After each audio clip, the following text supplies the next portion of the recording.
हरे कृष्णा। राधे राधे। गर्भवती माँ को गर्भावस्था के पहले मंथ में कौन सी कथा सुनना चाहिए, जिस कथा को सुनने से उनके गर्भ में पल रहा शिशु और उनके गर्भ में पल रहा जो पुत्र है स्वयं कान्हा जी के जैसे ही गुण संपन्न होते हैं। तो क्या आप जानना चाहती है कि वो कथा कौन सी है? तो आइए इस कथा को प्रेम पूर्वक सुनिए और वीडियो अच्छी लगेगी तो लाइक शेयर जरूर कीजिए। तो चलिए इस कथा की रसपान करते हैं। चित्रकूट की पावन धरती, मंदाकिनी नदी का कल निदाद, वहाँ महर्षि अत्रि और उनकी पत्नी देवी अनुसुईया का आश्रम स्थित था। अनुसुईया माँ केवल एक पत्नी नहीं बल्कि स्नेह, त्याग, धैर्य और पवित्रता की साक्षात प्रतिमा थी। उनका हृदय इतना शुद्ध था कि देव, ऋषि, गंधर्व सभी उनके तेज का सम्मान करते थे। एक दिन ध्यान में बैठे महर्षि अत्रि के सम्मुख ब्रह्मा, विष्णु और महेश प्रकट हुए। त्रिदेव बोले, हे देवी, तुम्हारे गर्भ से ऐसी संतान जन्म लेगी जो तीनों लोकों को आलोकित करेगी। यह सुनते ही अनुसुईया माँ के हृदय में स्नेह की दिव्य धारा उमड़ पड़ी। उसी क्षण उनके गर्भ में दिव्य प्रकाश का एक सूक्ष्म कण स्थापित हुआ। देवी ने अनुभव किया मानो उनके भीतर कोई शांत, सौम्य, दिव्य ऊर्जा पल रही हो। उन्होंने संकल्प लिया, मैं अपने गर्भ को क्रोध, चिंता, भय और अशुद्ध विचार से दूर रखूंगी। मेरे गर्भ में पलने वाली आत्मा को केवल प्रेम, भक्ति, संस्कार और आध्यात्मिक ऊर्जा मिले। गर्भ संस्कार का उनका प्रथम नियम था सूर्योदय से पूर्व उठकर स्नान करना, तुलसी जल ग्रहण करना, ओम नमः शिवाय का 108 बार जाप करना, मीठे श्लोकों या स्तोत्रों का पाठ, किसी का अपमान न करना, क्रोध, चिंता, रुदन से दूर रहना, सात्विक भोजन ग्रहण करना। अनुसुईया माता मानती थी गर्भ केवल शरीर नहीं, आत्मा का मंदिर है। एक बार त्रिदेव साधु रूप में आए और भोजन मांगा। अनुसुईया ने बिना संकोच, बिना द्वेष, निर्मल प्रेम से उन्हें भोजन कराया। उनकी मातृ शक्ति इतनी प्रबल थी कि त्रिदेव बाल रूप बन गए और उनकी गोद में खेलते लगे। उस क्षण स्वयं ब्रह्मा, विष्णु, महेश उनके वात्सल्य में समा गए। त्रिदेव ने कहा, हे देवी, तुम्हारे समान ना कोई माता थी ना होगी। तुम्हारे गर्भ से जन्म लेने वाली संतान भी त्रिगुणों से युक्त, दिव्य और लोक कल्याणकारी होगी। जो माता गर्भ के पहले महीने में पवित्र विचार रखे, शांत रहे, ईश्वर का स्मरण करे, प्रेम, करुणा, धैर्य अपनाए, तो गर्भ में पलने वाली आत्मा में ये गुण स्वतः प्रवेश करते हैं। पहले महीने में प्रतिदिन सुनने योग्य छोटे मंत्र ओम नमः शिवाय मंत्र है। इसका लाभ है मानसिक शांति देता है। या ओम श्रीम हलीम क्लीम है, ये इसका लाभ मर्तित्व शक्ति देता है।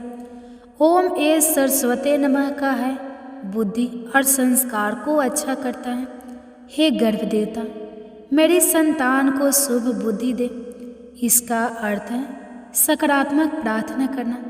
हे ईश्वर, मेरे गर्भ में पल रही आत्मा को शुद्ध, स्वस्थ, सौम्य और तेजस्वी बनाना, उसे प्रेम, बुद्धि, भक्ति और शक्ति का वर देना।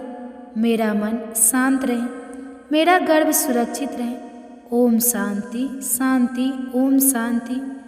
गर्भ में दिव्य आत्मा के आने के बाद अनुसुईया माँ का पूरा जीवन और भी शांत, कोमल और आध्यात्मिक हो गया। उनकी वाणी में मधुरता, नेत्रों में स्नेह और मन में केवल एक ही भावना थी, मेरी संतान के संस्कार मेरे विचारों से बनने वाले हैं। इसलिए उन्होंने हर क्षण को ध्यान से समाना, जीना प्रारंभ किया। वह पेड़ों से बात करती, पक्षियों को दाना देती, आश्रम में आए हर जीव को प्रेम देती, क्योंकि वह जानती थी गर्भ में पल रही आत्मा माँ की अनुभूतियों को सुनती, समझती और ग्रहण करती है। शास्त्रों के अनुसार पहले माह में गर्भ जल के छोटे बिंदु सूक्ष्म बीज जैसा होता है, परंतु आत्मा उसमें वास कर चुकी होती है और माँ की अनुभूतियों से जुड़ जाती हैं। अनुसुईया माँ रोज गर्व से कहती है, तुम दिव्य हो, तुम पवित्र हो, तुम ईश्वर की देन हो। उनकी यह ध्वनि गर्भ तक पहुंचकर शिशु के सूक्ष्म मन में सुरक्षा, प्रेम और विश्वास की नींव बना रही थी।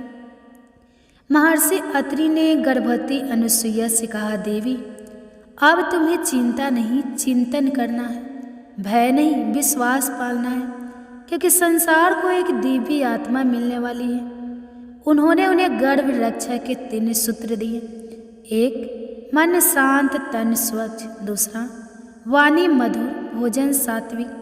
और तीसरा, हर कण में प्रेम और भक्ति। अनुसुईया माता की दिनचर्या था समय ब्रह्मा मुहूर्त में उठना, उसके बाद सबसे पहले उठकर ध्यान और ओम नमः शिवाय का जाप करना। दूसरा, सूर्योदय में तुलसी जल सूर्य को प्रणाम करना। प्रातःकाल आश्रम में सेवा, पशु पक्षियों को आहार देना। दोपहर फल दूध सात्विक भोजन करना। संध्या दीप प्रज्वलन स्तोत्र पाठ करना। रात्रि में गर्भ से स्वाद और आशीर्वाद करना। अनुसुईया माँ रोज हे मेरे दिव्य शिशु कहती, इस प्रकार के संतान हो तुम्हें प्रेम, करुणा और ज्ञान प्राप्त हो। तुम्हारे भीतर कोई भय न हो, तुम सुरक्षित हो, तुम सुरक्षित हो, तुम ईश्वर की गोद में हो। इन शब्दों में गर्भ में आत्मा शांत, स्थिर और तेजस्वी होने लगी। त्रिदेव आकाश से यह सब देख रहे थे। अनुसुईया की गर्भ साधना इतनी पवित्र थी कि देवलोक भी सुगंधित हो रहा था। ब्रह्मा ने कहा, ऐसी माता युगों में एक बार जन्म लेती है। विष्णु बोले, इस गर्भ में जननी आत्मा लोक कल्याण करेगी। महेश ने आशीर्वाद दिया, यह बालक त्रिकालदर्शी और योगी होगा। इस कथा से पहला महीना सुनने वाली माताओं के लिए 5 महत्वपूर्ण सीख होता है।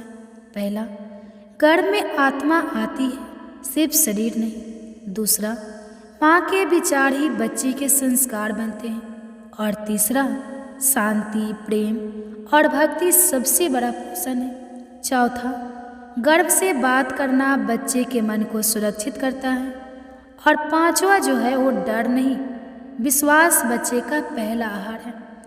पहले महीने की गर्भवती माताओं के लिए विशेष वरदान मंत्र है, ओम ह्रीं क्लीं चामुंडाय पिचे मम गर्भ रक्ष स्वाहा। अतः ये शक्ति मेरे गर्भ की रक्षा करो। चित्रकूट की पावन भूमि, जहाँ मंदाकिनी नदी का जल स्वर्ण की तरह चमकता था, जहाँ पक्षियों के कंठ से वेद ध्वनि समान मधुर स्वर निकलते थे, जहाँ वृक्ष स्वयं तपस्या करते प्रतीत होते थे, वही स्थित था महर्षि अत्रि का आश्रम। महर्षि अत्रि ब्रह्मा के मानस पुत्र, ज्ञान के तेज से प्रकाशित, तब से सीधर करुणा से भरे हुए।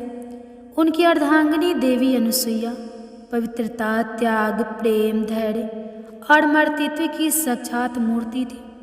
अनुसुईया का नाम 2 शब्दों से बना है, अनु नहीं, सुईया दोष, ईर्ष्या, अर्थात जिसके हृदय में किसी भी जीव के लिए ईर्ष्या, कटुता, द्वेष या नकार नहीं, वह ऐसी स्त्री थी जिनकी अंगुलियों से रोटी बनती तो उसमें भी प्रेम का स्वाद आ जाता, जिनकी आंखों से कोई देख ले तो मन शांत हो जाए, जिनकी गोद में बैठा पशु पक्षी भी मुस्कुरा उठे, जिनकी उपस्थिति मात्र से वातावरण पवित्र हो जाए।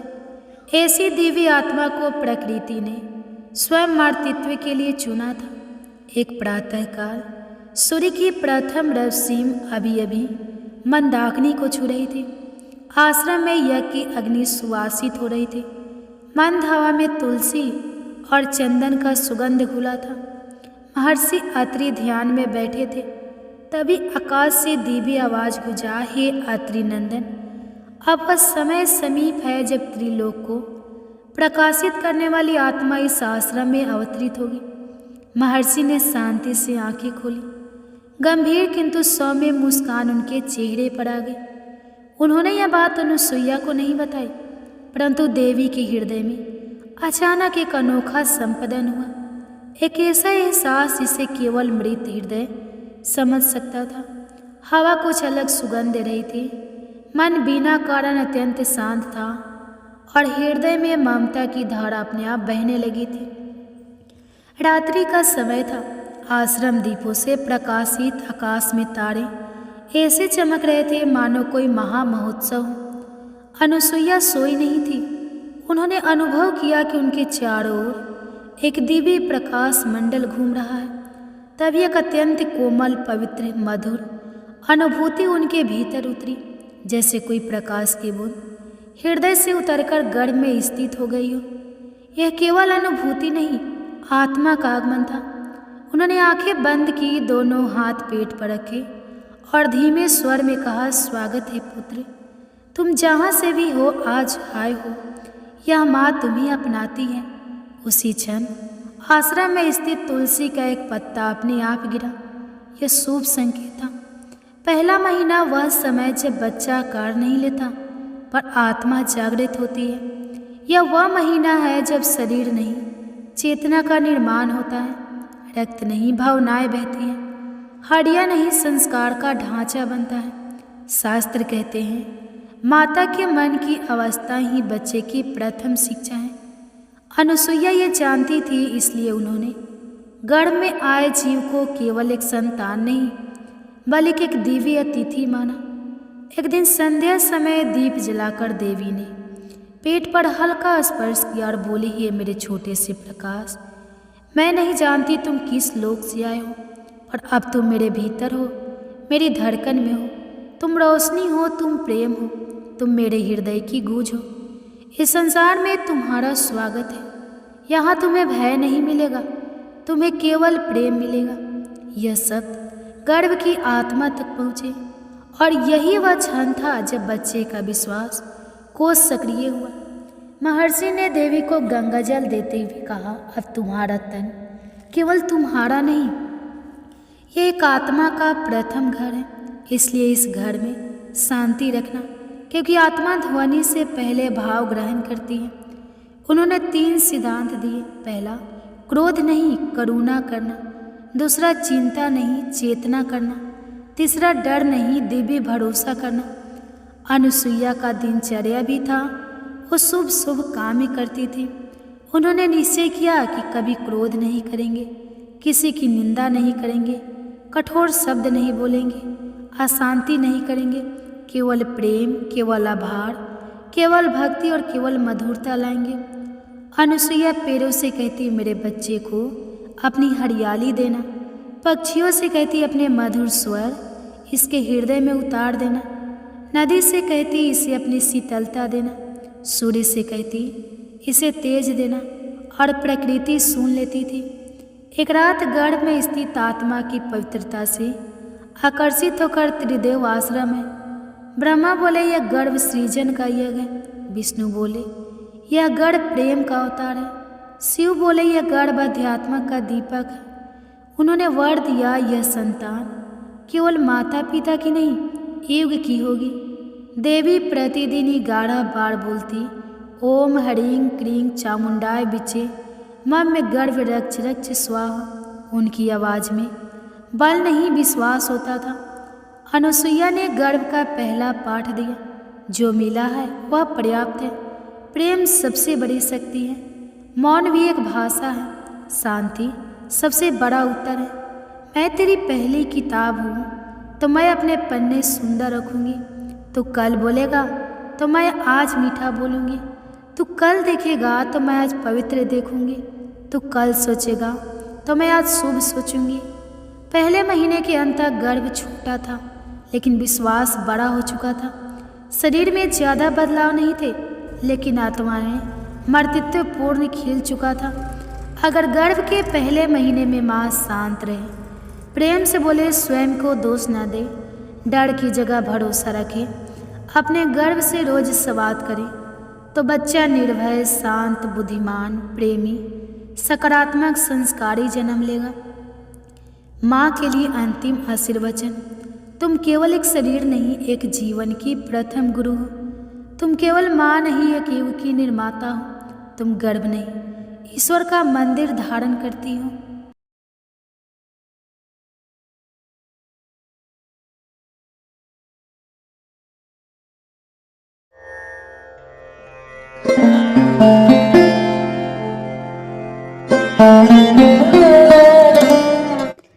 हरे कृष्णा, राधे राधे दोस्तों।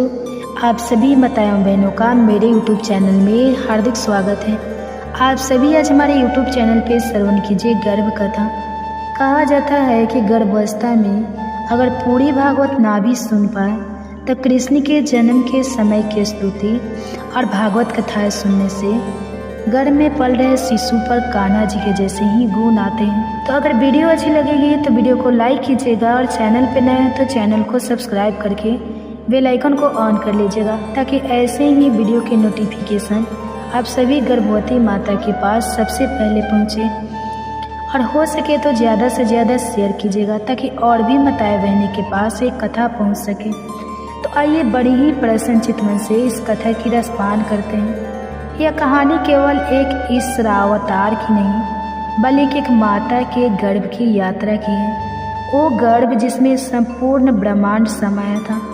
यह कथा है देवकी की, जिसने अपने हृदय में असुरक्षा, डर और आशा के बीच श्री कृष्ण को धारण किया। यह कथा है वासुदेव की, जिसने अपने हर स्वप्न में उस दिव्य संतान के चरण देखे और हर क्षण उसे सुरक्षित रखने की चिंता की। यह केवल एक पौराणिक कथा नहीं, यह मानवता के गर्भ में पलते भरोसे और आस्था की विजय गाथा है। मथुरा नगरी उस समय एक वैभवशाली नगर था, जहाँ यदुवंश का परमचल लहराता था। महाराजा उग्रसेन के पुत्र कंस की राजनीति और युद्ध कला में निपुणता से पूरा राज्य प्रभावित था। उनकी बहन देवकी अत्यंत रूपवती, धार्मिक और तेजस्विनी थी। जब यदुवंशी वासुदेव से उसका विवाह तय हुआ तब पूरे मथुरा में आनंद की लहर दौड़ गई। देवकी के मन में विवाह को लेकर आशा और आनंद के साथ भविष्य को लेकर डर भी था। वासुदेव एक गंभीर और धर्मनिष्ठ पुरुष थे, जिन्होंने सत्य और न्याय को अपना जीवन मार्ग बनाया था। विवाह उत्सव धूमधाम से संपन्न हो रहा था। जैसे ही देवकी और वासुदेव की बारात विदा होने लगी, कंस स्वयं रथ का सारथी बना। तभी आकाशवाणी हुई, हे कंस, जिस बहन को तू इतने स्नेह से विदा कर रहा है, उसी की 8वीं संतान तेरी मृत्यु का कारण बनेगी। कंस शतबंध रह गया। क्रोध और भय से उसका चेहरा विकृत हो गया। वह देवकी को मारने के लिए तलवार निकाल बैठा, किंतु वासुदेव ने बुद्धिमानी दिखाई। उन्होंने कहा, कंस, तुम देवकी को न मारो, हम तुम्हें हर संतान जन्म लेते ही सौंप देंगे। कंस ने स्वीकार किया, लेकिन एक अजीब सा अंधकार चारों ओर छा गई। यही अंधकार देवकी के गर्भ की यात्रा की पहली छाया थी। देवकी और वासुदेव को कंस ने मथुरा के महल से अलग कारागार में बंद कर दिया। यह जेल कोई सामान्य कारावास नहीं था, यह कंस की दहशत, डर और असुरक्षा का प्रतीक बन चुका था। जब देवकी को पहली बार गर्भवती होने का अनुभव हुआ तो उसके मन में संतान के आने की खुशी कम, डर अधिक था। 9 महीने तक वह अपने गर्भ में सजीवता का एहसास करती रही, लेकिन हर बार उसके दिल में एक ही बात कोसती कि यह बच्चा जन्म लेते ही मारा जाएगा। और यही हुआ। उसका पहला पुत्र जन्मते ही कंस द्वारा मार डाला गया। देवकी के चीखों से जेल की दीवारें कांप उठी। पहली बार एक माँ ने अपनी कोख से बच्चा जन्माकर तुरंत मृत्यु का आलिंगन देखा। देवकी ने 6 बार गर्भ धारण किया। हर बार उसने शिशु को अपनी कोख में 9 महीने तक पाला। उसे अपने रक्त से सींचा, अपने प्रेम से सींचा और हर बार जन्मते ही वह पुत्र कंस द्वारा मार दिया गया। वासुदेव हर बार देवकी का हाथ थामते, लेकिन उनके भीतर की पीड़ा धीरे धीरे खामोशी में बदलती जा रही थी। देवकी अब एक माँ नहीं, एक बलिदान बन चुकी थी। उसकी आंखें अब आंसू नहीं बहाती थी, बल्कि इंतजार करती थी कभी कोई चमत्कार होगा। 7वीं बार जब देवकी गर्भवती हुई तब कुछ अलौकिक घटित हुआ। देवताओं के आदेश पर योग माया ने वह गर्भ देवकी की कोख से निकालकर वासुदेव की अन्य पत्नी रोहिणी की कोख में स्थापित कर दिया। यह बालक बलराम के रूप में जन्मा। देवकी को यह ज्ञात न था। उसे लगा कि यह भी गर्भपात हो गया, लेकिन उसके गर्भ में एक दिव्य शांति उतर आई थी जो उसे अगले गर्भ की तैयारी कर रही थी, उस गर्भ की जिसमें स्वयं नारायण अवतरित होने वाले थे। 8वां गर्भ देवकी के भीतर उतरा तो जैसे पूरा वातावरण बदल गया। उसकी आंखों में अब दर्द नहीं, एक आंतरिक शांति थी। कंस ने पहरे और कड़े कर दी, लेकिन देवकी और वासुदेव के चेहरे पर अब संतुलन था। इस गर्भ के दौरान देवकी को दिव्य स्वप्न आने लगे।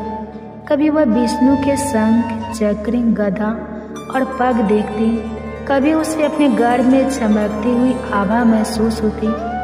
वासुदेव को भी ध्यान में प्रभु के दर्शन होते। देवकी कहती, इस बार मेरे गर्भ में मृत्यु नहीं जीवन है। मेरे भीतर कोई ऐसा है जो कंस से भी बड़ा है, जो अधर्म से बड़ा है। भाद्रपद की कृष्ण अष्टमी की मध्य रात्रि थी। मथुरा पर घने बादल थे, हवा शांत थी, लेकिन जेल के भीतर दिव्यता का सन्नाटा था। देवकी ने श्री कृष्ण को जन्म दिया। जैसे ही प्रभु का अवतरण हुआ, कारागार की दीवारें प्रकाशित उठी। उसके शरीर से निकलती दिव्य आभा ने सबको चमत्कृत कर दिया। वह एक शिशु था, लेकिन उसकी आंखें ब्रह्मांड के रहस्य जानती थी। उसी समय कारागार के द्वार खुल गए, पहरेदार सो गए। वासुदेव को आदेश मिला कि उस बालक को गोकुल ले जाकर नंद और यशोदा को सौंप दे। वासुदेव ने नवजात कृष्ण को एक टोकरी में रखा। यमुना नदी उफान पर थी, लेकिन जैसे ही वासुदेव उस जल में उतरे, जलस्तर घटने लगा। शेषनाग ने आकर छत्र बना लिए। यह केवल एक पिता की यात्रा नहीं थी, यह उस विश्वास की यात्रा थी जहाँ एक माँ अपने नवजात शिशु को अलग कर रही थी ताकि वह जीवित रह सके। गोकुल में वासुदेव ने कृष्ण को यशोदा के पास छोड़ा और उनकी नवजात पुत्री योग माया को लेकर लौट आए।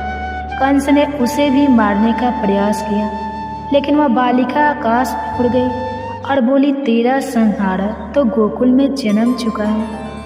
अब देवकी और वासुदेव अपने पुत्र से दूर थे, लेकिन उन्हें पता था कि वह जीवित हैं। उनके जीवन में आशा की एक नई किरण आई थी। देवकी के मन में मर्तित्व की पीड़ा अभी थी, परंतु एक नई शक्ति भी जागृत हुई थी। वह अब केवल एक माँ नहीं रही, वह एक प्रतीक बन चुकी थी, त्याग, शक्ति और विश्वास का प्रतीक। वर्षों बाद जब श्री कृष्ण ने कंस का वध किया और मथुरा लौटे, तब देवकी और वासुदेव ने पहली बार अपने पुत्र को बाहों में भरा। वो मिलन केवल माता पिता और पुत्र का नहीं था, वो धर्म और प्रेम, त्याग और ईश्वर की योजना का मिलन था।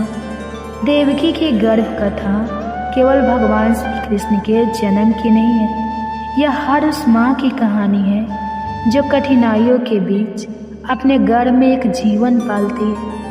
यह उस पिता की गाथा है जो हर संकट में अपनी संतान की रक्षा के लिए सब कुछ छोड़ देता है। यह उस दिव्यता की कहानी है जो मानवता के बीच अवतरित होकर अधर्म का नाश करती है।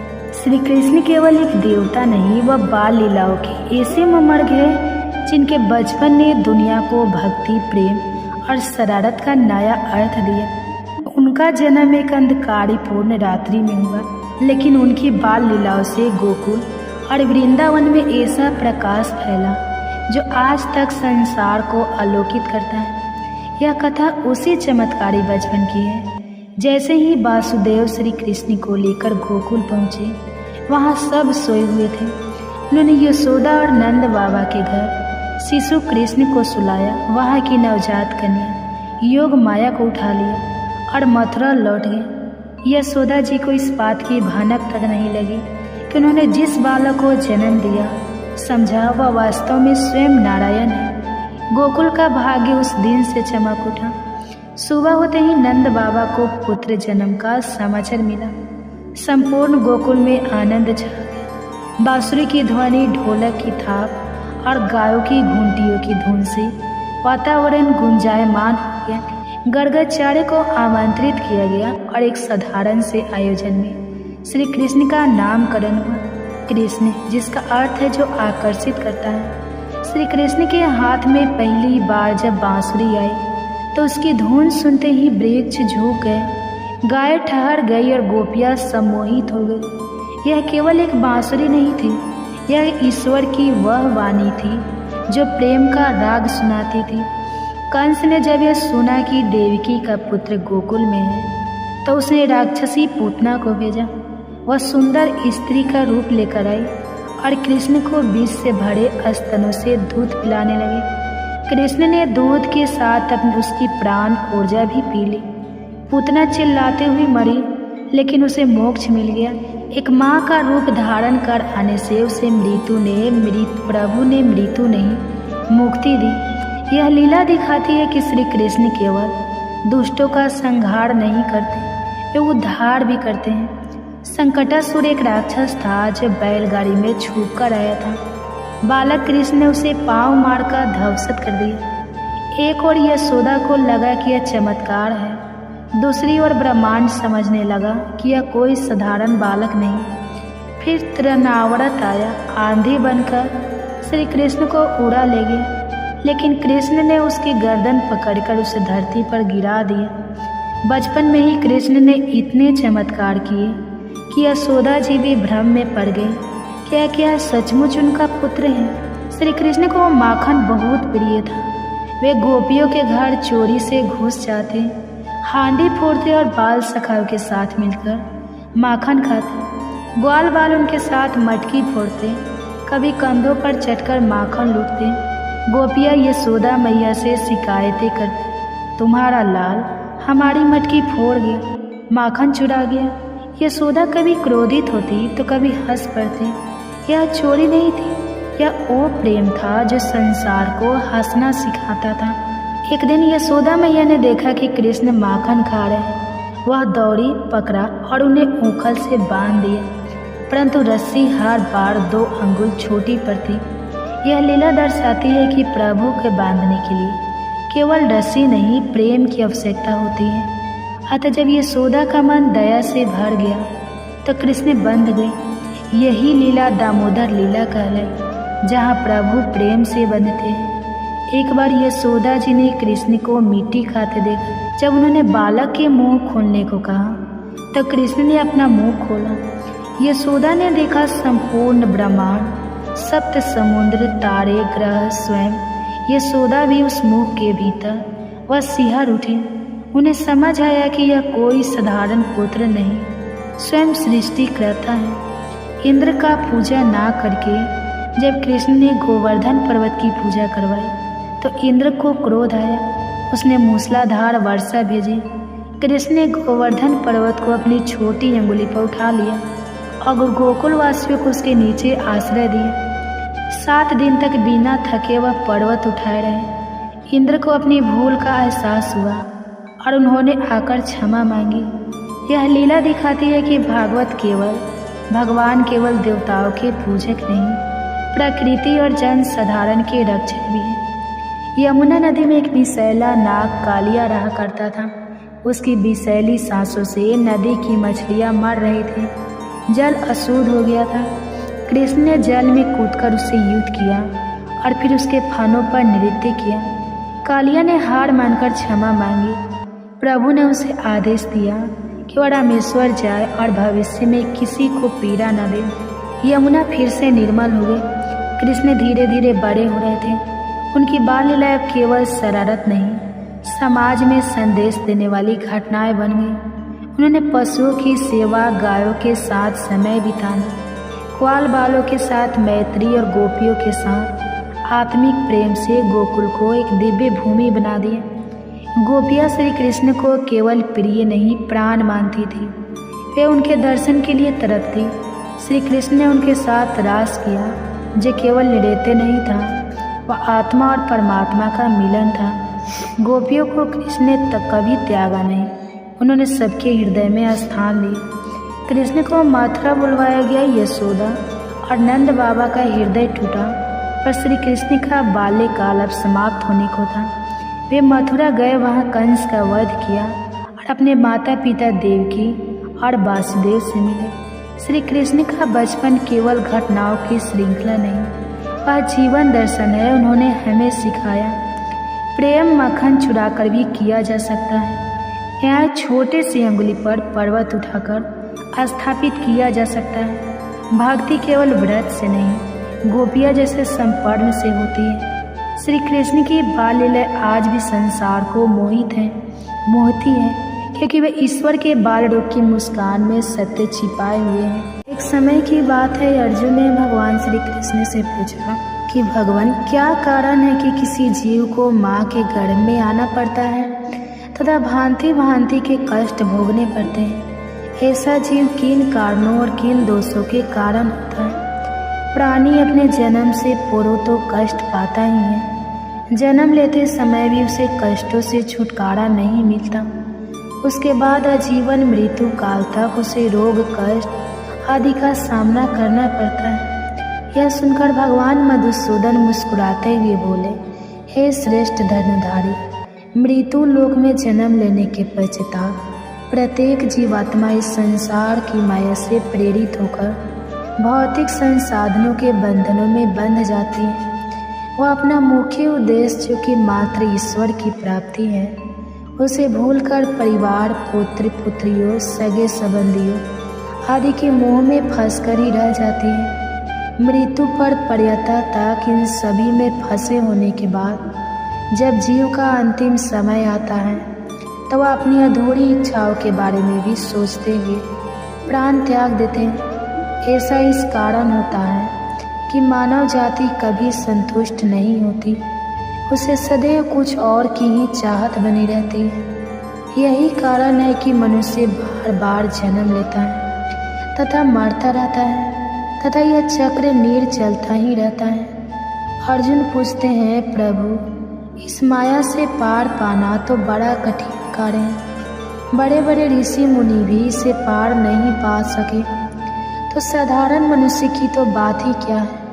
काम, क्रोध, लोभ, मोह और अहंकार, यह 5 ऐसे शत्रु है जिनसे मानव दिन रात जूझता रहता है।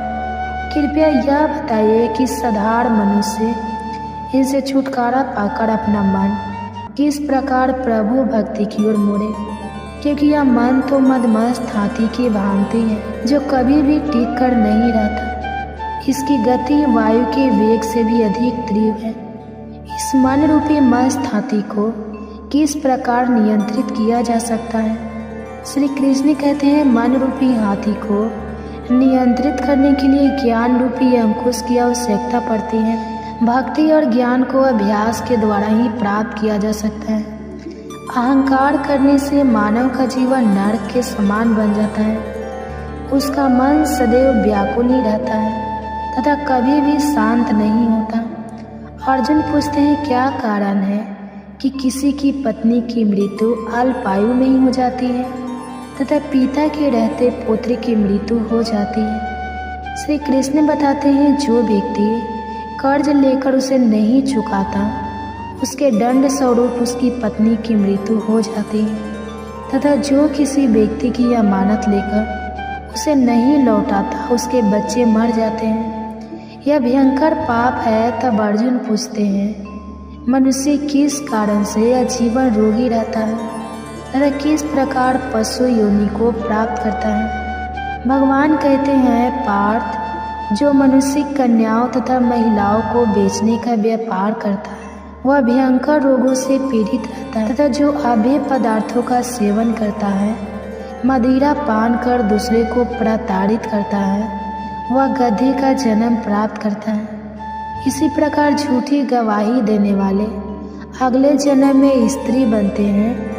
जो भोजन का भोग भगवान को ना लगाकर पहले स्वयं ग्रहण कर लेते हैं, वे सूकर आदि नी में जन्म लेते हैं। अर्जुन पूछते हैं, किन कारणों से इस जन्म में कोई धनी तथा कई वाहनों के स्वामी बनते हैं? श्री कृष्ण कहते हैं, जो मनुष्य उचित रीति नीति से स्वर्ण दान करते हैं, कन्या दान करते हैं, वे धन धान्य पाते हैं, तथा जो व्यक्ति जिन्होंने कभी अन्न दान किया है, वे रूपवान प्राप्त होते हैं, तथा विद्या का दान करने वाले व्यक्ति विद्वान बनते हैं। इसी प्रकार संतों की सेवा करने वाले धनवान और पुत्रवान बनते हैं। अर्जुन पूछते हैं मनुष्य धन तथा सांसारिक मोह माया में क्यों फंसा रहता है। श्री कृष्ण कहते हैं जब प्राणी मेरी कृपा से वंचित हो जाता है तब वह सांसारिक बंधनों के मोह में आसक्त हो जाता है। संसार के समस्त बंधन नश्वान है, यही जानकर विवेकी जन इन बंधनों में फंसते नहीं है तथा इनसे दूर ही रहता है। वे जानते हैं कि लाभ हानि, जीवन मरण, यश उपयश तथा मान सम्मान सभी कुछ ईश्वर के अधीन है। संसार में घटने वाली प्रत्येक घटना परमात्मा की इच्छा से होती है। यही कारण है कि विवेकी जन सुख दुख चाहे किसी भी परिस्थिति में हो समान भाव से रहते हैं। जो मनुष्य इन सांसारिक बंधनों से दूर रहकर धार्मिक स्थलों में जाकर प्रेम तथा भक्ति भाव से मेरा दर्शन करते हैं उनका नाश नहीं होता। श्री कृष्ण अर्जुन को आगे समझाते हुए कहते हैं कि ऐसा ब्रह्मचारी तथा संयमी पुरुष जो सदैव ईश्वर की भक्ति तथा परोपकार में लगा हो उसे भी अपना गुरु बनाना चाहिए। गुरु के माध्यम से ही ईश्वर की प्राप्ति हो सकती है, अन्यथा नहीं। गुरु का निरादर करने वाला मनुष्य कभी भी ईश्वर की प्राप्ति नहीं कर सकता तथा आजीवन मृत्यु लोक में ही भटकता रहता है। ऐसे व्यक्ति का तो मुख भी नहीं देखना चाहिए। समस्त संसार में गुरु जगन्नाथ है। विद्या का गुरु काशी है तथा ब्राह्मण का गुरु सन्यासी है। सन्यासी उसे कहते हैं जो कि कभी सभी कुछ त्याग कर मुझ में रम गया हो तथा अपना सर्वस्व ही मुझे समर्पित कर दिया हो। गुरु से विमुख व्यक्ति का तो भजन भी अपवित्र हो जाता है, उसके सभी कर्म निष्फल हो जाते हैं। गुरु की सेवा करने वाले को सैकड़ों अश्वमेध यज्ञों के फल की प्राप्ति होती है। अर्जुन, जो भी इस गर्भ गीता में अंकित हम दोनों के स्वाद को सुनता सुनाता और पढ़ता है वह भी गर्भ के दुख से छुटकारा पा लेता है तथा नरक की 84 लाख योनियों के चक्र से मुक्त होकर जन्म तथा मरण से मुक्त हो जाता है। अर्थात प्रत्येक मनुष्य को इसे पढ़ना और सुनना चाहिए। ऐसा करने से भगवान श्री कृष्ण की अनुकंपा भक्त पर सदैव बनी रहती है तथा सभी मनोकामना पूर्ण होने के साथ साथ इस जन्म और पिछले जन्मों के किए गए पापों से भी छुटकारा मिलता है। बोलो जय श्री कृष्णा, राधे राधे। आप सभी का बहुत बहुत धन्यवाद। कीजिए गर्भ कथा। अगर कथा अच्छी लगेगी तो वीडियो को लाइक कीजिएगा और चैनल पे नए हैं तो चैनल को सब्सक्राइब करके बेल आइकन को ऑन कर लीजिएगा ताकि ऐसे ही गर्भ कथा के नोटिफिकेशन आप सभी के पास सबसे पहले पहुंचे। और कमेंट्स में हरे कृष्णा राधे राधे जरूर लिखें ताकि आपकी एक कमेंट्स हमें प्रोत्साहित करती है कि ये कथा आपको अच्छी लगती है। तो कमेंट्स में अपना प्यार जरूर दीजिएगा और हो सके तो ज़्यादा से ज़्यादा शेयर कीजिएगा ताकि जितने भी माताएं बहनें हैं सबके साथ कथा पहुँच सके। ताकि क्या पता किसी और माँ के गर्भ में भी कान्हा जैसा पुत्र पल रहा हो। तो आइए बड़े ही प्रसन्नचित मन से इस कथा की रसपान करते हैं। कहा जाता है कि गर्भावस्था में अगर पूरी भागवत ना भी सुन पाए तो कृष्ण के जन्म के समय की स्तुति अपने गर्भ में पल रहे शिशु को जरूर श्रवण कराना चाहिए। कहा जाता है कि श्रवण करने मात्र से शिशु में भगवान के जैसे ही गुण आते हैं। तो क्यों न हम सभी माताएं एवं बहनें अपने बच्चे की जीवन मंगल कामना के लिए क्यों न गर्भ में पल रहे बच्चे को जरूर श्रवण कराएं एक कृष्ण के जन्म के समय की स्तुति और उनकी पाल लीला। तो आइए श्रवण करते हैं। युगों युगों से भक्तों के हृदय में बसे भगवान श्री कृष्ण का जन्म केवल एक सांसारिक घटना नहीं बल्कि दिव्यता का प्रकटीकरण था। इस कथा का आरंभ होता है उस क्षण से जब धरती ने अपने कष्टों से व्याकुल होकर ब्रह्मा जी के पास पुकार लगाई थी। कलयुग के आगमन से पहले पृथ्वी पर अधर्म, अत्याचार और पाप का प्रभाव बढ़ चला था। कंस जैसे दुराचारी राजा जो अपनी बहन देवकी को भी नहीं बख्शता था, शासन कर रहा था। धरती गौ रूप में ब्रह्मा के पास गई और कहा, हे पितामह, अब मेरा भार सहन नहीं होता, कृपया कोई उपाय करें। ब्रह्मा जी अन्य देवताओं के साथ क्षीर सागर में भगवान विष्णु के पास पहुँचे। वहाँ उन्होंने परमात्मा की स्तुति की। नमः कमल नाभे नमस्ते मधुसूदन संसार वन्न तंताड़े ही जनार्दनम। भगवान विष्णु ने ब्रह्मा को आश्वासन दिया, मैं स्वयं यदुवंश में वासुदेव और देवकी के पुत्र रूप में अवतरित होऊंगा और अधर्म का विनाश करूंगा। मथुरा में वासुदेव और देवकी का विवाह संपन्न हुआ। जैसे ही कंस ने आकाशवाणी सुनी, हे कंस, तेरी बहन का 8वां पुत्र तेरा वध करेगा। वह क्रोधित हो उठा और देवकी को मारने दौड़ा। वासुदेव ने उसे रोकते हुए वचन दिया कि वह उसके हाथ अपने सभी संतान सौंप देंगे। कंस ने उन्हें कारागार में डाल दिया। एक एक करके उसने 6 पुत्रों की निर्ममता से हत्या की। 7वां गर्भ बलराम थे, जिन्हें योग माया ने रोहिणी के गर्भ में स्थानांतरित कर दिया। जब 8वां गर्भ ठहरा तो सारा ब्रह्मांड शांत हो गया। देवकी का चेहरा तेज से दमक उठा। वासुदेव ने ध्यान में भगवान का ध्यान किया। उसी क्षण देवकी ने गर्भ में भगवान विष्णु में प्रवेश किया। भगवान विष्णु का गर्भ में रहकर दिव्य स्वाद हुआ। गर्भ में भी श्री कृष्ण देवकी को अपने स्वरूप का दर्शन कराते रहे। देवकी ने मन ही मन प्रार्थना की, तव युगेश्वर प्रमक्रम कृते तवमेव जन्मादिभूत जगदादिभूतम तव विष्णु रक्षा प्रिलापालकोस्य प्रसिद्ध देवे से ममता में बंधनो। भगवान ने गर्भ से ही कहा, माँ, तू पूर्व जन्म में भी मेरी माता थी। इस जन्म में भी मैं तेरी कोख से जन्म लेकर भक्तों का उद्धार करूँगा। अष्टमी की अर्धरात्रि को जब सब सो रहे थे, कारागार में दिव्य प्रकाश फैला। एक अद्भुत बालक प्रकट हुआ। शंख चक्र गदा पगधारी श्रीहरि स्वयं। देवकी वासुदेव ने स्तुति की, नमो देवाय अंतिताय कलाय च युगाय च प्रसिद्धि मम्मी नाथि तव त्राहि माम है स्यूतम।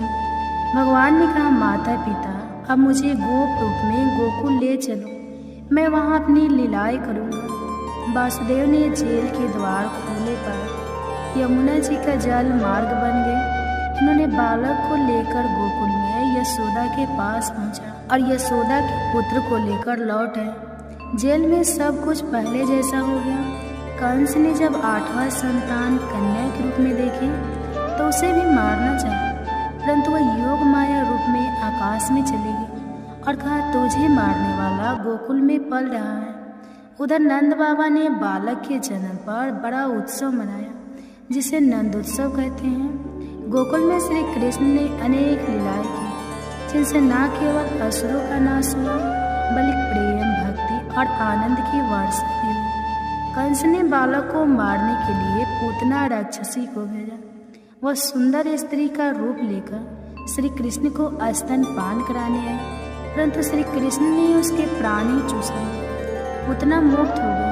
गोकुल में सब चकित रह गए। 6 महीने के बालक कृष्ण को जब पाँव से झूले में लटकाया गया, तभी संकटासुर रथ के रूप में आया।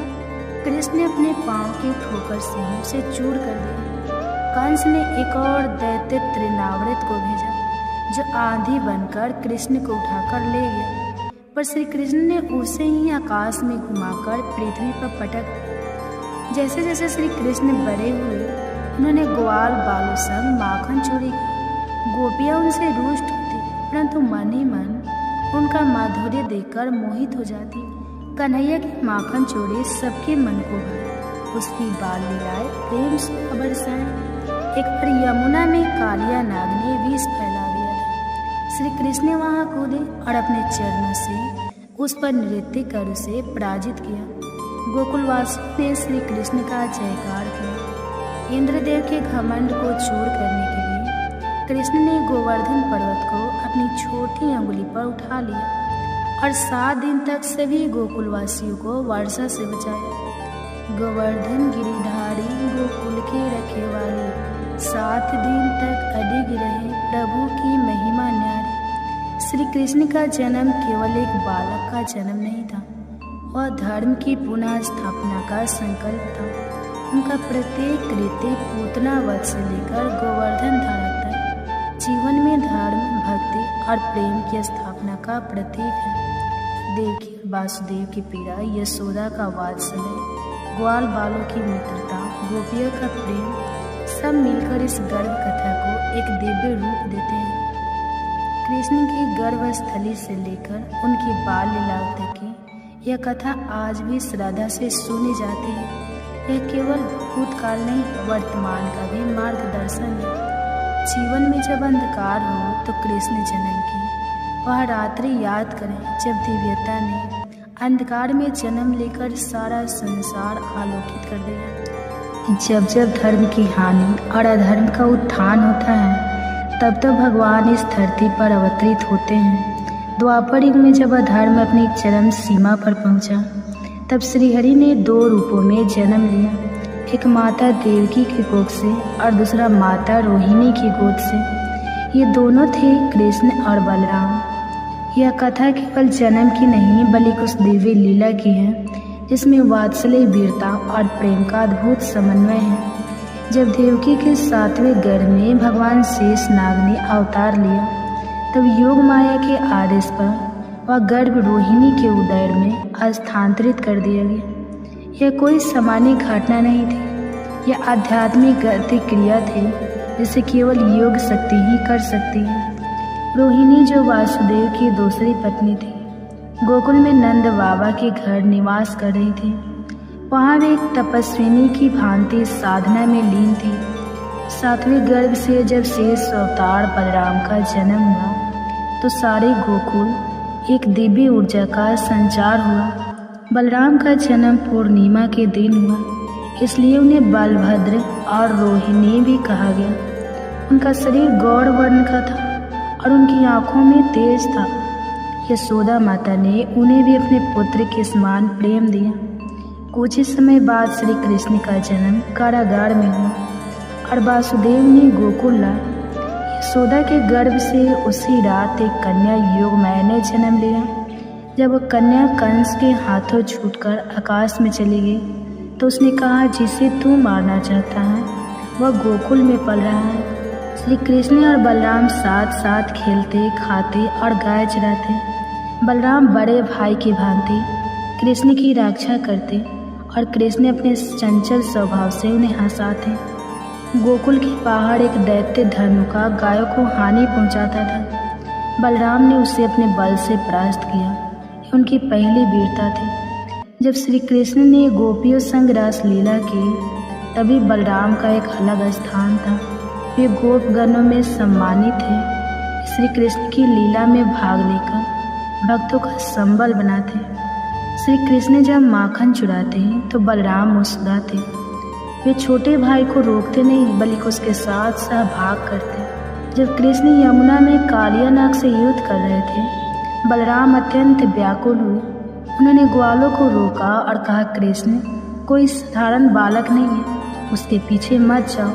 और जब उन्होंने देखा कि कृष्ण नाग पर नृत्य कर रहे हैं तो वे हंसे और बोले, अब मैं निश्चित हूँ। गोकुल के संकीर्ण गालियों से निकलकर ये दोनों भ्राता वृंदावन में आए। वहाँ दोनों ने राक्षसों का संहार किया, बाकासुर, आघासुर और प्रलंबासुर। प्रलंबासुर बलराम को अपने कंधे पर बैठाकर भागा। बलराम ने उसे पराजित किया। जब कृष्ण ने गोवर्धन उठाया तब बलराम ने पूरे ग्राम में सभी को सुरक्षित स्थानों पर पहुंचाया। वे शिव जन्मकर्ता की भूमिका में थे। एक दिन अक्रूर जी दोनों भाइयों को लेकर मथुरा ले गए। रास्ते में यमुना तट पर रथ रुका और अक्रूर ने दोनों को प्रणाम किया। कृष्ण ने कंस का वध किया और बलराम ने चाणूर नामक पहलवान को पराजित किया। इस गर्भ कथा में जहाँ श्री कृष्ण दिव्यता और प्रेम के प्रतीक है, वही बलराम संबत और शौर्य के प्रतीक है। एक वात्सल्य की मूर्ति है तो दूसरा वीरता की। दोनों मिलकर हमें यह सिखाते हैं कि ईश्वर की शक्ति केवल चमत्कारों में नहीं बल्कि भाईचारे, कर्तव्य और सेवा में भी है। श्री कृष्ण और बलराम की लीला आज भी हृदय में जीवंत है। उनका प्रेम, उनकी बाल लीलाएं, उनकी वीरता सब मिलकर जीवन को दिशा देते हैं। जय बलराम जय कृष्ण, भक्ति ही है सच्चा जीवन। गर्भ कथा।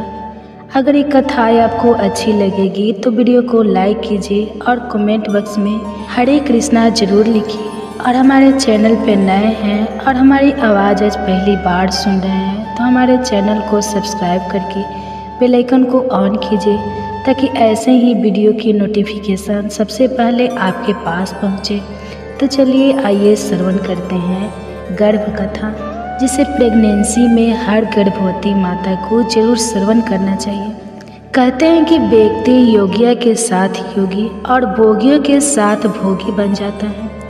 व्यक्ति को जीवन के अंतिम राहों में उसे कौन सी गति मिलेगी, यह भी उसकी संगति पर ही निर्भर करता है। संगति का जीवन में बहुत गहरा प्रभाव पड़ता है। संगति से मनुष्य जहाँ महान बनता है, वहीं बुरी संगति से उसका पार्टनर भी हो जाता है। और आज संतान को ऐसे ही एक प्रेरक प्रसंग के बारे में सुनाए जो उसे बताएगी कि जीवन में अच्छा साथ होने का कितना ज़्यादा फायदा होता है। आइए कथा को प्रारंभ करें। सभी माताएं शांत भाव से बैठ जाए, अपने दोनों हाथ अपने गर्भ पर रख लें, कोमलता से अपनी आंखें बंद कर लें और अपनी संतान से कहे, आओ मेरे बच्चे, मैं तुम्हें एक कथा सुनाती हूँ। एक बार की बात है, राजकुमार को तोता पालने का मन किया। राजा को बताया गया। तब राजा ने अपने मंत्रियों से कहा, मंत्रीवर, राजकुमार को एक तोता पालने का मन है, जाकर आज शाम तक ही कहानी से तोता लेकर आओ। तोता एकदम से तो कहानी मिलता नहीं था, इसलिए मंत्री एक संत के पास गए और कहा, भगवान, राजा साहब एक तोता लेने की जिद कर रहे हैं, आप अपना तोता दे दो तो बड़ी कृपा होगी। संत ने कहा, ठीक है, ले लो। राजा ने सोने के पिंजरे में बड़े स्नेह से तोता की सुख सुविधा का प्रबंध किया। तो तब ब्रह्मा मुहूर्त में बोलने लगा तोता, जय श्री राम, ओम तत्सव, ओम तत्सव। उठो राजा, उठो महारानी, दुर्लभ मानव तन मिला है, यह सोने के लिए नहीं है, भजन करने को मिला है। राजा परिवार बड़े सवेरे उठकर उसकी बातें सुना करता था। राजा कहते थे कि तोता क्या मिला, हमें तो एकांत ही मिल गया। पर हर जीव की एक निश्चित आयु होती है। एक दिन वह तोता मर गया। राजा, रानी, राज परिवार और पूरे राज्य में हफ्तों तक शोक मनाया गया, झंडा झुका दिया गया। किसी प्रकार राज परिवार ने शोक का वर्णन किया और राजकाज पे पुनः गए। राजा साहब ने कहा, मंत्रीवर, खाली पिंजरा सूना लगता है, एक और तोता की व्यवस्था की जाए। मंत्री ने इधर उधर देखा, एक कसाई के यहाँ वैसा ही बहुत तोता पिंजरे में तंगा देखा। मंत्री ने कहा कि राजा साहब चाहते हैं कि यह तोता उन्हें मिले। तब कसाई ने बोला कि ठीक है। कसाई वाला तोता राजा के पिंजरे में पहुंच गया। राज परिवार बहुत प्रसन्न था। सबको लगा कि वही तोता जीवित होकर चला आया है। दोनों की नासिक, पंख, आकर, चितवन सब एक जैसे थे। लेकिन बड़े सवेरे तू तो इस प्रकार राजा को बुलाने लगा जैसे वह कसाई अपने नौकरों को उठाता था। उठ हरामी के बच्चे, पढ़ा हुआ है साला, एक दो चप्पल की लगाऊंगी तभी समझ आएगी। चल उठ जा यहाँ से, मेरे लिए अंडे ला और फिर मुर्गियों को काट। कमीने यही बात को बार बार दोहराने लगा। राजा को इतना क्रोध आया कि उसने तोता को पिंजरे से निकाला और गर्दन मड़मोड़ के केले के बाहर फेंक दिया। मेरे बच्चे वे दोनों तोता सेज भाई थे, पर एक ही गर्दन मरोड़ दी गई तो दूसरे के लिए झंडा झुका दिए गए। भंडारा किया गया, शोक मनाया गया। आखिर भूल हुई तो कहाँ हुई? अंतर था दोनों की संगति का। मेरे बच्चे, हम सभी को यह मानव तन समाज रूप से मिला है। बच्चे, हम सभी को यह तनाव मानव जाति सब समाज रूप से मिला है, पर कोई उसे जीवन में ऐसे काम कर जाते हैं कि उन्हें सदियों तक सब याद रखते हैं। तो कहानी कुछ लोग ऐसे भी होते हैं जिससे उनके माता पिता परिवारजन की तंग आ जाते हैं। तो इसलिए कहा जाता है कि हम सदैव अच्छे लोगों का, अच्छी किताबें का संग करना चाहिए। वही हमारे जीवन की गाड़ी को सही रास्ते पे ले जाते हैं। और अंत समय हमारी गति को कम करते हैं। कबीरदास जी ने बड़े ही सरल शब्दों में कहा है, कबीर तन पंछी भाया, जहाँ मन तहाँ उड़ी जाए। जो जैसी संगति करे सो पैसा फल वैसा ही पाए। अर्थात कबीरदास जी कहते हैं कि हमारा तन एक पक्षी की तरह है, उसके पास आज़ादी भी है, वह चाहे जिस दशा में उड़ सकता है, पर उसे यह समझना चाहिए कि वह जहाँ जाएगा, उनकी संगति करेगा, उसे अपने जीवन में वैसे ही परिणाम मिलेंगे। इसलिए हमें ध्यानपूर्वक एक एक काम बढ़ाना चाहिए। अपने संगति पर सदैव पैनी नज़र रखनी चाहिए। मेरे बच्चे, चलो अब आज के लिए इतना ही। अब तुम कृष्ण की वाणी सुनो। श्री कृष्ण कहते हैं, किसी भी व्यक्ति के अपने जीवन में सफल ना होने के सबसे मुख्य कारण होते हैं खुद पर भरोसा ना होना। जीवन में वही व्यक्ति सफल होता है जिसे खुद पर भरोसा हो। जिस व्यक्ति को खुद पर भरोसा नहीं है वह कभी भी सफल नहीं हो सकता। एक बार दानवीर कर्ण ने भगवान श्री कृष्ण से अपनी व्यथा सुनाई और कहा कि हे प्रभु, जब मैं पैदा हुआ तब मेरी माँ ने मुझे त्याग दिया, इसमें मेरा क्या अपराध था। द्रोणाचार्य ने मुझे शिक्षा देने से मना कर दिया क्योंकि वह मुझे क्षत्रिय नहीं मानते थे, इसमें भी मेरा क्या अपराध। और द्रौपदी के स्वयंवर में मुझे अपमानित किया गया क्योंकि महाराज परिवार का हिस्सा नहीं हूँ। जवाब में श्री कृष्ण ने कहा, हे कर्ण, जरा ध्यान से सुनो। मेरा जन्म हुआ तब मैं कारागार में था और मैं पैदा होते ही मेरी मृत्यु मेरा प्रतीक्षा कर रही थी। जिस रात मेरा जन्म हुआ था उस रात मुझे मेरे माँ बाप से अलग होना पड़ा, जहाँ पहुँचकर मुझे हर वो एक काम करना पड़ा जो एक गरीब परिवार में करना पड़ता है। गायों का गोबर हाथ से उठाना। जब मैं चल नहीं सकता था तब मुझ पर प्राण घातक हमले किए गए। मुझे मारने की बार बार कोशिश की गई।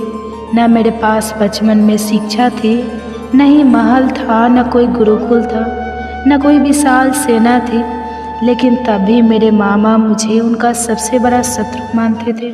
मेरा भी जीवन कई चुनौतियों से गुजरा है। यह बात इतना महत्वपूर्ण नहीं है कि जीवन में कितनी बार अपमानित होना पड़ रहा है, पर यह महत्वपूर्ण है कि आप उस अपमान का जवाब कैसे दे रहे हैं। आपके पास ज्ञान है जिसका आप इस्तेमाल कर पा रहे हैं, और इन सब चुनौतियों को पार करके कैसे आगे बढ़ते हैं, यह सब बात सबसे अधिक महत्वपूर्ण है। जब कुछ किताबों से ही सीखने को नहीं मिलता, कुछ मतलबी लोगों से भी बहुत कुछ सीखने को मिलता है। गलती उसी से होती है जो मेहनत से काम करता है। निकम्मे की ज़िंदगी में तो दूसरे की बुराई खोजने में ख़त्म हो जाती है। इज्जत इंसान की नहीं होती, ज़रूरत की होती है। ज़रूरत ख़त्म तो इज्जत ख़त्म। बोलना सीखिए वरना ज़िंदगी भर सुनना पड़ेगा। उड़ने में बुराई नहीं है, आप भी उतना ही उड़े जहाँ से ज़मीन साफ दिखाई देती है। सिर्फ वो लोग आपकी परवाह करते हैं जो आपको तब भी सुन सकते हैं जब आप चुप होते हैं। चिंता उतनी करिए जितने में काम हो जाए, उतना नहीं कि ज़िंदगी तमाम हो जाए। आप अपने शब्दों को चाहे जितनी भी समझदारी से बोलिए, लेकिन सुनने वाला अपनी योग्यता और अपने मन के विचारों के अनुसार उसका मतलब निकालता है। यकीन करो, जो तुम्हें भूल चुका है वो भी याद करेगा, बस उसके मतलब के दिन आने दो। कहानी ज़िंदगी की यही है कि इसमें मनचाहा किरदार नहीं मिलता।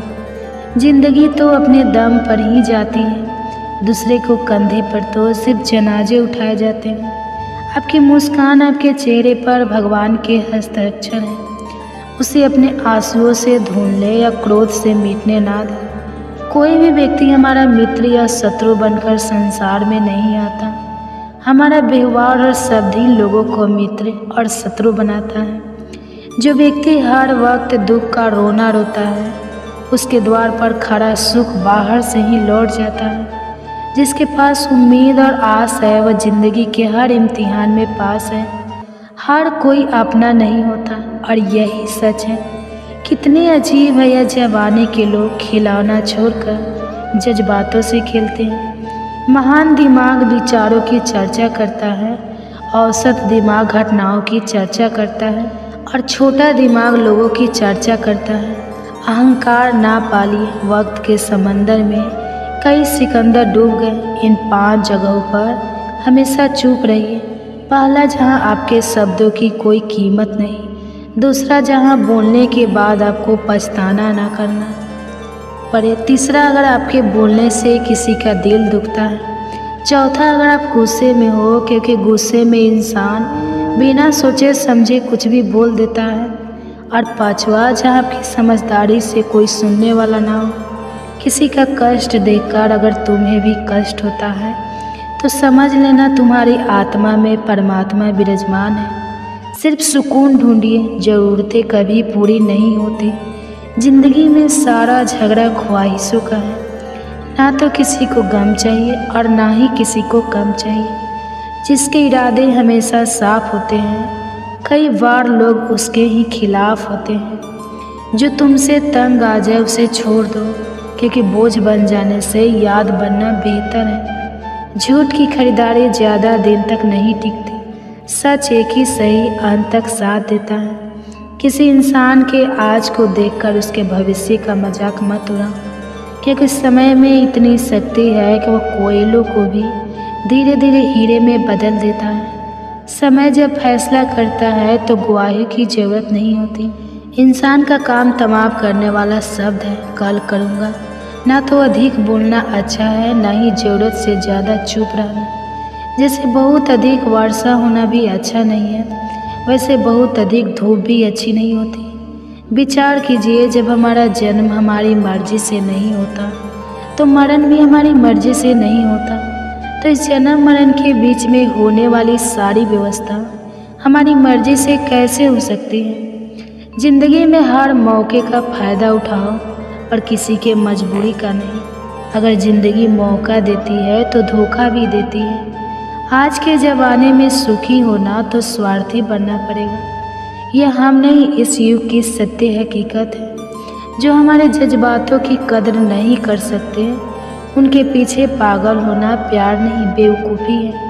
हवाएं अगर मौसम का रुख बदल सकती है तो दुआएं भी मुसीबत का पल जरूर बदल सकती है। जो दिल में है उसे कहने की हिम्मत रखो, जो दूसरे के दिल में है उसे समझने की समझ रखो। रिश्ते कभी नहीं टूटेंगे। अपनी लगन, धैर्य, हिम्मत और सकारात्मक विचारों के सहारे इंसान अनेक विकट परिस्थितियों में भी सफलतापूर्वक बाहर आ सकता है। यह एक निश्चित बात है कि आप काम खत्म नहीं कर सकते। अगर आप काम शुरू नहीं करेंगे, किसी भी काम का सबसे कठिन हिस्सा काम को शुरू करना है। कभी हार मत मानो। आज कठिन है, कल बेहतर होगा, लेकिन कल के दिन के बाद सुनहरा होगा। अगर इंसान में कुछ करने की इच्छा हो तो दुनिया में कुछ असंभव नहीं है। जहाँ दूसरों को समझना मुश्किल हो जाए, वहाँ खुद को समझ लेना ही बेहतर है। बदन है मिट्टी का, सांसें सारी उधार है। घमंड भी है तो किस बात का, यहाँ तो हम सब